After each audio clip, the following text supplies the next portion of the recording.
చదువు సరిగా రాకపోతే తల్లిదండ్రుల మీద ఆధారపడటం, తల్లిదండ్రుల మాట వినే పని లేదు, తల్లిని అదిరించటం, బెదిరించటం, తిరగడం, కాలక్షేపం చేయడం, చిన్న చిన్న దొంగతనాలు చేసుకోవటం. ఈ హైదరాబాద్ లాంటి మహానగరంలో ఒక ఏరియాలో చేస్తే ఇంకొక ఏరియాకి వెళ్ళిపోవచ్చు, ఇంకో ఏరియాలో బతకొచ్చు.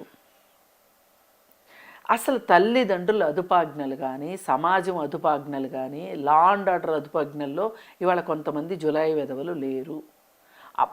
నేను ఎందుకు పదే పదే అంటున్నానంటే నాకు వాళ్ళ మీద ఏం ప్రత్యేకంగా కోపం లేదు, కానీ వాళ్ళు ఆ స్థితిలో ఉన్నారు.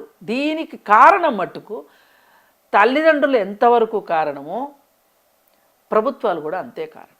ప్రభుత్వాలు బాధ్యత. ఈ దేశంలో ఇది సంఘటనలు జరిగినప్పుడల్లా కూడా సేమ్ డిస్కస్ చేస్తున్నాం, కానీ ఎక్కడ మారుతున్నట్టు అనిపిస్తుంది. ఇలాంటి ఘోరమైన ఎందుకు మారట్లేదు అనుకుంటున్నారు మీరు? మాట్లాడుకుంటున్నాం కరెక్టే, జస్ట్ మన మీడియా పని ఏంటి, రిపోర్ట్ చేయడమే అంతే.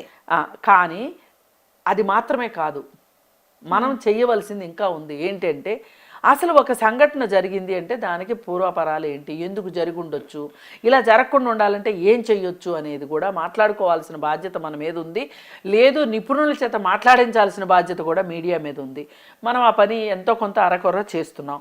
సరే, మీడియానే చెయ్యాలా? ప్రభుత్వాలే గుడ్డుగురాలు పழுదవుతాయా? అసలు దాదాపు మహిళల భద్రత గురించి కానీ, మహిళల రక్షణ గురించి కానీ, బాలబాలికల రక్షణ గురించి కానీ పట్టింపు అనేది మానేసి ఈ దేశంలో 2014 అంటే అంతకుముందు బాగా పట్టించేసుకున్నారంటే ఎంతవరకు పట్టించుకున్నారో కూడా చెప్తాను, నా దగ్గర ఆధారాలు ఉన్నాయి. 14 తరువాత లేదు. మనకి నిర్భయ ఫండ్ ఉంది.